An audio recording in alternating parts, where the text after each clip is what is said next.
All right, I'm going to get started here. Welcome. My name is Penguinball, also known as Freya Bell, and today we are going to be doing a plotting session.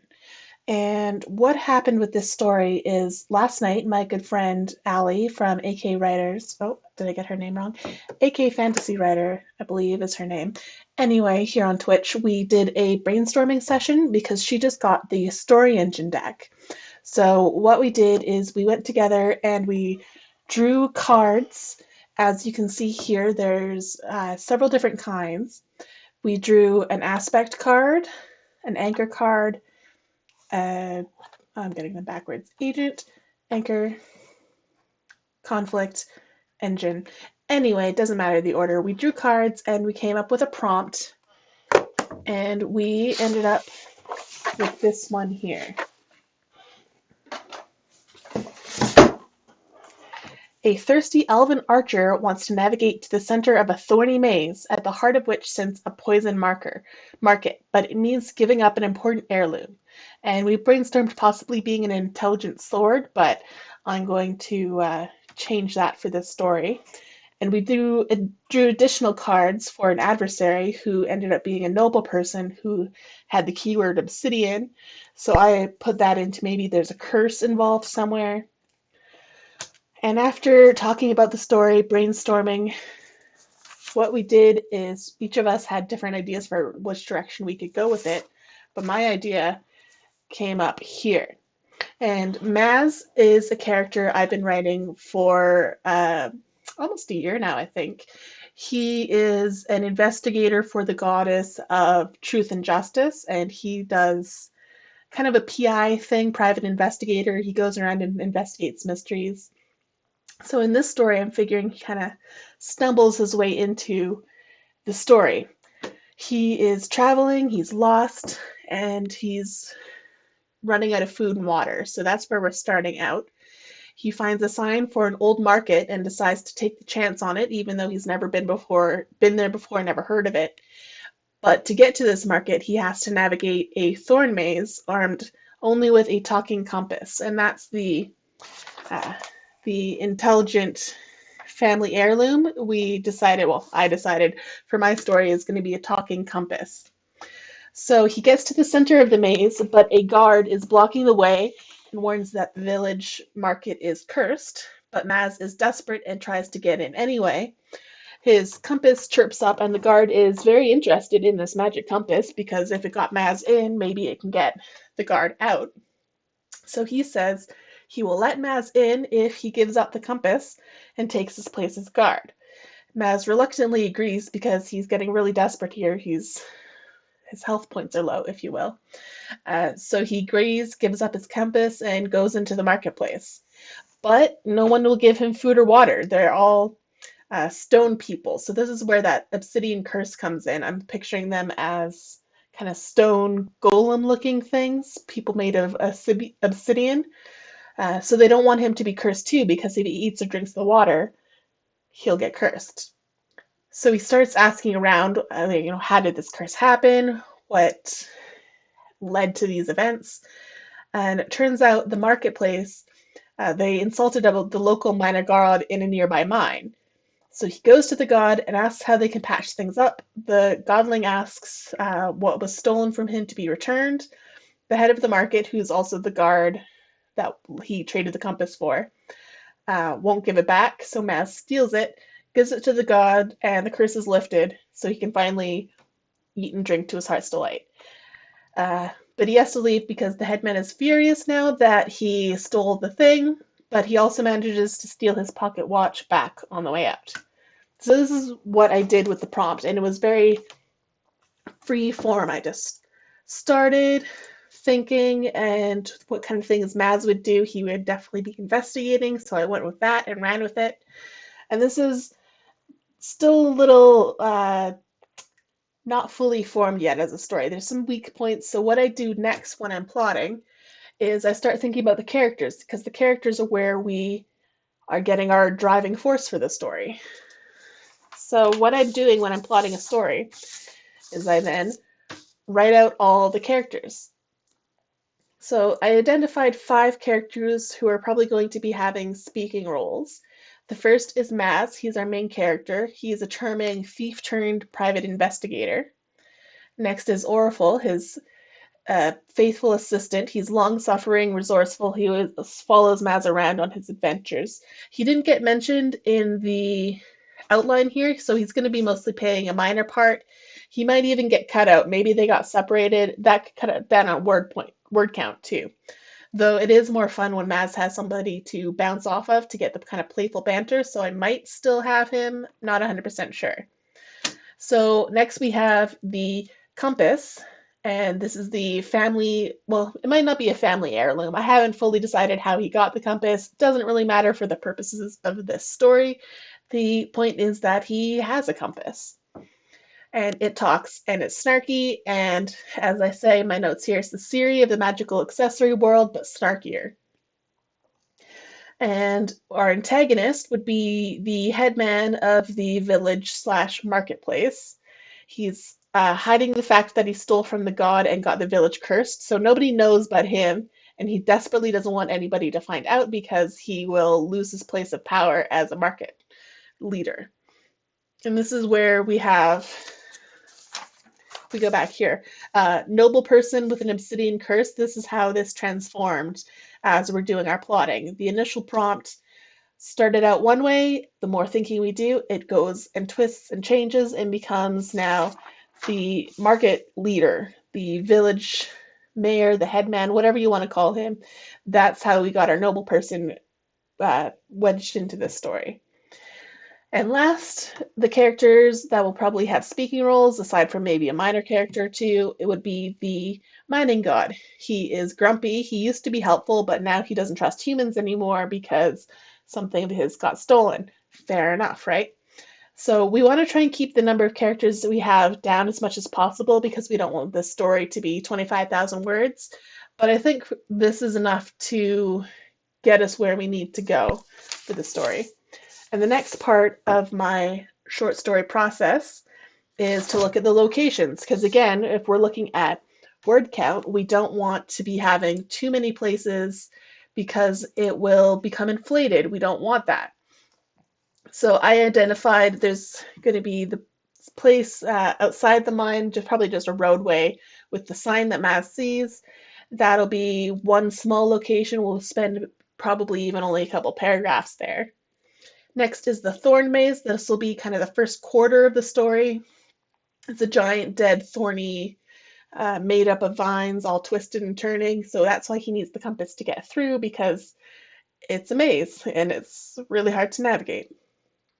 Third place is the marketplace. This is where we'll be spending the majority of the last half of our story. And because it's been trapped at the center of a maze, it is run down, isolated. The people are unfriendly with a purpose because they don't want travelers to be getting their curse. And the last place we'll spend a couple scenes at, 2 scenes maybe, is the god's shrine, which is in a mine. And I'm picturing it as being dark, humid, and full of spiders. And probably he'll have to navigate some mine shafts before he gets to the actual shrine. So those are our locations. And once locations are set, I have my characters, I know roughly what the story is going to look like. What I do is I take the information I have and I put it into 7-point story structure, which is something I learned about from the Writing Excuses podcast and from Dan Wells' video series. And I like this as a starting point to make sure a short story is going to be a short story. I mean, it can be hard to have something that doesn't feel like a novel excerpt. You want it to be self-contained and feeling like a complete thing in and of itself. So I find the 7-point story structure useful for plotting because I can see that if a story has something that fits into each of these different points, then it's probably going to feel satisfying. So what I do is I start with the hook, which is our starting point and is also the polar opposite of the resolution. So I think about where the story takes place, where it's going to start, And in this case, it is going to start with Maz being lost and desperately thirsty slash hungry. He needs to find somewhere with food and water. And what Danwell suggests doing is to go right from your hook down to the resolution because they're opposite states from each other. So the opposite state of Maz being lost and desperately thirsty is Maz knowing where he is and being fed and watered. And because part of the story arc is him losing his compass, I put down that he also gets his compass back. So that is roughly where he'll end up, but we have to get him there first. So what we do is we move back up to point number 2, which is the turning point number 1. And this is where you're introducing conflict and where the world of the character changes. So he changes from being outside of the maze to inside of the maze. And I put that as the conflict. He has to get through the thorn of mazes to get to food and drink, which then in turn leads to pinch point number 1, which is where you apply more pressure and is most often where the antagonist is introduced. So Maz gets to the center of the village, but he has to trade something precious to gain entry, and that is his incredibly useful compass. So he does that, he gets into the village, which leads us to the midpoint. This is the point of no return where character makes decisions. They can decide to either let things go, ignore what's happening, or they can decide to take responsibility, move forward, decide to, in Maz's case, investigate. So Maz decides he's really curious about this curse, about why people won't give him food and water, about why there's this giant thorn maze in the middle of nowhere, and why these people are all made of obsidian. So he decides to investigate, and he learns that their local god is mad at them. He's the one who caused all this. So he decides he's going to fix it. That brings us to pinch point number 2, which is where we apply more pressure and is also where the darkest moment is found. So Maz finds that the god won't curse the village until a special stone from his shrine is returned, but the headman who took it won't give it back. So Maz's hands are tied. He can't convince the headman, can't convince the god, nobody's talking to each other. What does he do? Well, Maz happens to have an old set of skills which come to the head here in our turning point number 2, which is the I have the power moment, where the character has all the knowledge they need to be able to do what they want to do. So this is where Maz decides, hey, I used to be a thief when I was a kid growing up. I know how to break and enter. I'm going to get the stone back and uncurse these people whether the headman wants it or not. So that's exactly what he does. He gets the stone and he returns it to the god, which is the climax here. He returns the stone, uncurses the people, gets food and drink, and is ultimately successful. So this feels like a story to me. There's events that happen, tension is raised, things are held from Maz, but he has goals that he wants to achieve. Feels like a story, so I'm going to then move on with it. And it has passed the 7-point story structure check for me. Which brings me to my last step when I am plotting, which is making up a scene list. Now, for me, when I'm plotting, it's usually just a point form list at the top of a Word document, and I don't usually do every single one of those steps that we just looked at. It mostly happens inside my head, but for the purposes of this, I'm showing you exhaustively what a plotting session with Penguin looks like. So that brings us to the last step, the scene list. So if we go back to our prompt here, actually, I'll just go like this real quick here. So I looked through and identified